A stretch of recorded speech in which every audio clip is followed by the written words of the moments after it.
नमस्कार। विश्व मानसिक स्वास्थ्य दिवस पर मैं डॉक्टर पारुल प्रसाद आपसे मानसिक स्वास्थ्य और मानसिक बीमारियों से रिलेटेड कुछ इंपॉर्टेंट जानकारी शेयर करना चाहती हूँ। जो मानसिक बीमारियाँ हैं ये अलग अलग प्रकार की होती हैं, जैसे कि schizophrenia, depression, bipolar disorder, OCD, panic disorder, और इन सभी बीमारियों के लक्षण भी अलग अलग होते हैं।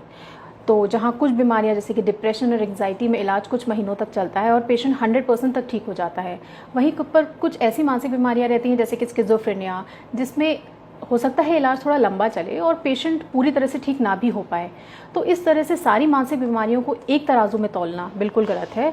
और इसके साथ ही साथ ऐसे जो भी लोग अपनी इस बीमारी के लिए डॉक्टर के पास जाते हैं, उनको ये बोलना कि ये पागल हो गया है या ये पागलों के डॉक्टर के पास जा रहा है, ये बहुत ही शर्मनाक है।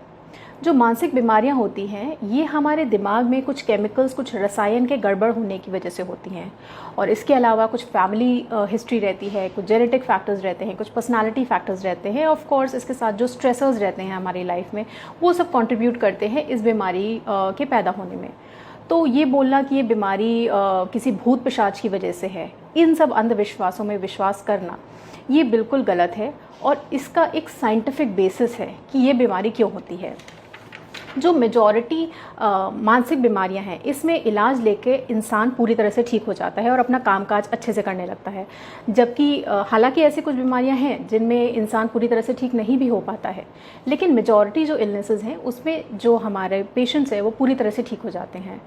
तो इसलिए अंधविश्वास में और झाड़ फूँक कराने में टाइम वेस्ट करने से बेटर है जितना जल्दी हो सके हम ऐसे पेशेंट्स को एक साइकियाट्रिस्ट, एक मनोचिकित्सक को दिखाएं, जिससे कि वो बीमारी ज़्यादा भयंकर रूप भी ना ले सके और पेशेंट जल्द से जल्द ठीक हो जाए।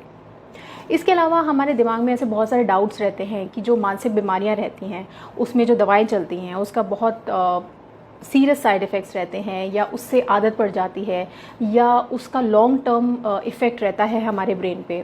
लेकिन अगर आप अपने डॉक्टर्स की सलाह से ये दवाएं लेते हैं तो आपको इस तरह की कोई भी परेशानी नहीं आएगी। तो आप ये समझ लीजिए कि अगर मान लीजिए आप में या आपके किसी अपने में इस तरह के कोई भी मानसिक बीमारी से जुड़े हुए कोई लक्षण दिखाई देते हैं, तो आप बिना किसी देर किए, बिना किसी हिचक के, बिना किसी शर्म के एक मनोचिकित्सक को दिखाएं। जैसे कि आपको कभी कोई शारीरिक दिक्कत होती है, आपको कोई शारीरिक परेशानी होती है, तो आप बिना किसी हेजिटेशन के एक डॉक्टर के पास जाते हैं। उसी तरह से जब हमारा मानसिक स्वास्थ्य खराब होता है तो क्यों ना हम किसी डॉक्टर के पास जाएं, क्यों हम इस स्टिग्मा में, इस सोसाइटी के प्रेशर में रहते हैं। तो आइए इस मानसिक स्वास्थ्य दिवस पर हम ये प्रण लें कि हम ये जो मेंटल इलनेस और जो मेंटल हेल्थ से रिलेटेड जो स्टिग्मा है उसको तोड़ेंगे। और अगर हमें ऐसा लगता है कि हमें या हमारे आसपास में किसी को भी इसकी ज़रूरत है तो बिना हिचकिचाहट इसके लिए हम परामर्श लेंगे। तो हम आशा करते हैं कि आपका मानसिक स्वास्थ्य ठीक रहे, आप खुद को स्वस्थ रखें और ख़ास तौर पे अपने दिमाग को फिट रखें। Take care. नमस्कार।